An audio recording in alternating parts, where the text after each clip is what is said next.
Hey everyone, and welcome to This Explainer. Today, we're going to take a completely neutral, fact-based deep dive into one of history's most fiercely debated, polarizing, and honestly fascinating figures, Joseph Stalin. Now, we aren't here to judge, we're just here to understand. We're going to look at the raw facts, the staggering numbers, and the really complex psychological evolution of a man who literally changed the course of the 20th century. You know, to kick things off, there's this famous line from the classic Kamal Hassan movie Nayakan. There's a scene where a young grandson looks up at the protagonist and asks, "Ninga nalavara ketavar," which translates to, "Are you a good man or a bad man?" It's such a simple, innocent question, right? But when you apply it to Joseph Stalin, it becomes this central, unanswerable paradox of his entire legacy. Was he a ruthless, bloodthirsty villain, or was he a savior who protected his people? So here's our roadmap for today. First, we'll look at the hero or villain debate, then track his evolution from so-so to Stalin. After that, we'll cover state terror and the gulags, move into how he literally erased people from photographs, and finally, look at his death and history's verdict. All right, Section 1. Hero or villain? The modern dilemma.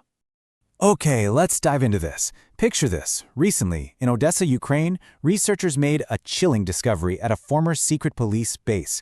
They found 29 mass graves holding the remains of over 8,000 victims.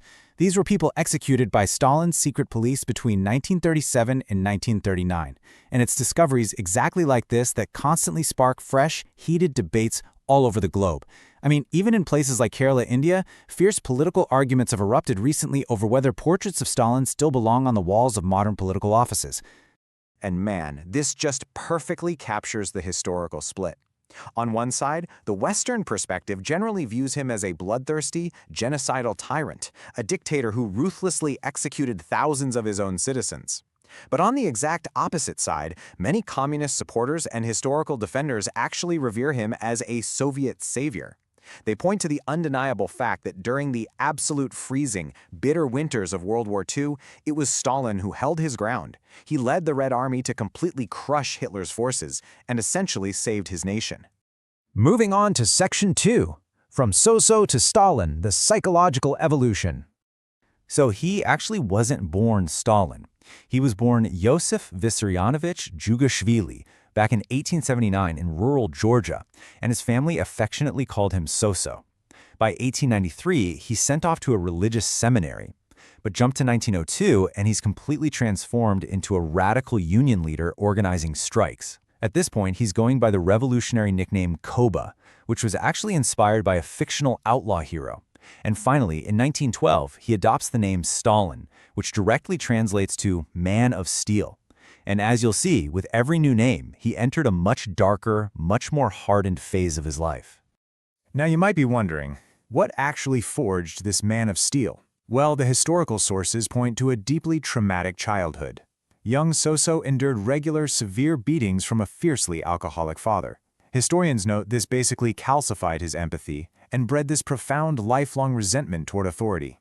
On top of that, a childhood accident left his left arm deformed and weakened. He was so intensely self-conscious about this vulnerability that he famously hid it by wearing thick, full-sleeved coats for the rest of his life.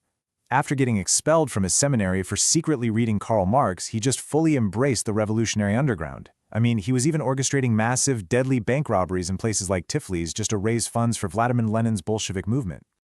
Which brings us to Section 3, State Terror and the Gulags, or the Price of Industrialization. Once he actually secured power, Stalin flipped the switch on rapidly industrializing the Soviet Union. But the fuel for this massive economic shift was, tragically, human blood.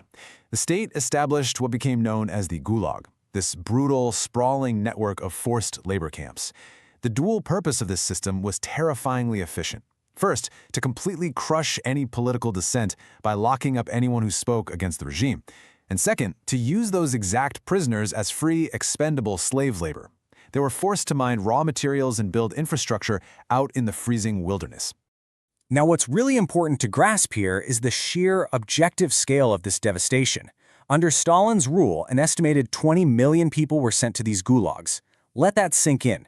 Out of those, around 2 million were either worked or starved to death right there in the camps. And the horror wasn't just confined to the gulags. His ruthless policy of agricultural collectivization, where the state essentially stripped farmers of their private land, led directly to catastrophic man-made famines.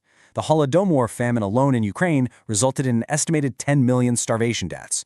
And that brutality, well, it extended far beyond Soviet borders. When the Red Army marched through Europe to defeat the Nazis, it came with an absolutely horrific civilian toll. The source material highlights some staggering numbers here, reporting that an estimated 2 million women in Germany, 800,000 in Hungary, 355,000 in Romania, and 100,000 in Poland were victimized by advancing troops. And historians consistently note that Stalin was fully aware of these atrocities being committed by his soldiers, yet he just turned a blind eye, allowing the terror to continue completely unchecked as a brutal form of retribution. Back home, his extreme paranoia was literally dictating military strategy. Take the Chechen English deportation of 1944. Simply because Stalin just suspected, that some local Muslims might collaborate with the invading Nazis, he ordered a highly calculated military operation against them. Communication lines were cut, books were burned, and 400,000 entire families were forcibly packed into these unheated, freezing train cars and deported to the barren lands of Siberia and Kazakhstan.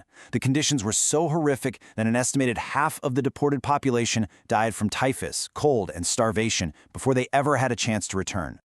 So, if there's a crucial takeaway here, it's this single number, 9 million, or 90 lakh.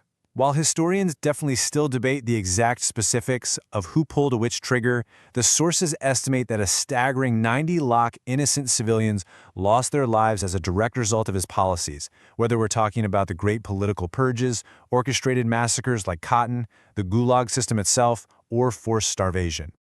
Let's look at Section 4, Erased Photos, Erased People, the ultimate paranoia.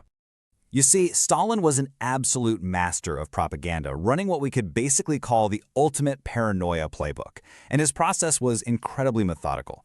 Step 1, an official falls out of favor with him. Step 2, they are secretly arrested in the dead of night, given a total sham trial and executed by the NKVD, the secret police. But Step 3, this is the most chilling part. His team of state artists would meticulously airbrush the executed person out of all official state photographs. Literally, if you were erased from the photo, it meant you were already erased from life. And absolutely no one was safe from this, not even his inner circle. Take Nikolai Yezhov, the very chief of the secret police who actually carried out Stalin's purges. When Stalin eventually grew suspicious of him, Yezhov was executed, and artists literally painted the waters of the Moscow Canal over his body in official photos to make it look like he was never there. Or look at Aval Anukidze, who was a loyal, longtime friend of his. After he faced the firing squad, state retouches meticulously painted a suit coat over the exact spot where he used to stand in group pictures. Stalin demanded total, unquestionable control over the historical record. Finally, Section 5, Death and History's Verdict, the end of the Man of Steel. The story of his death is, honestly, darkly poetic. On March 1, 1953, Stalin suffered a major stroke alone in his bedroom. Now, because his orders were absolute, meaning anyone who disturbed his sleep without permission could literally be executed, his guards just stood outside the door for 12 agonizing hours. They heard nothing from inside, yet they were entirely too terrified to open the door.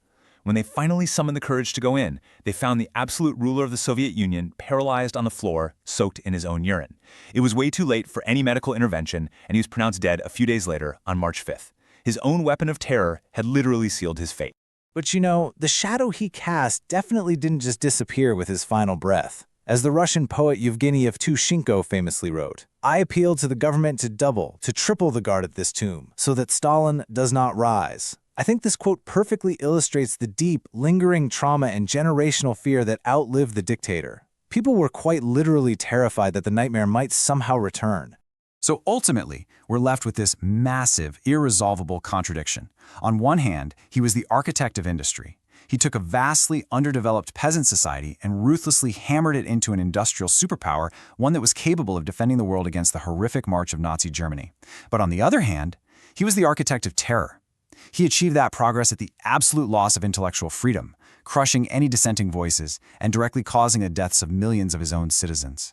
Which brings us to a final, really provocative thought. As you look at the totality of the facts we've walked through today, the central question still remains. Can the rapid industrialization of a nation and the historic defeat of the Nazis ever truly wash away the blood of 90 lakh innocent people? It's a heavy, heavy question, and one that history continues to wrestle with today. Thank you so much for joining me on this explainer. Keep questioning, keep learning, and we'll see you next time.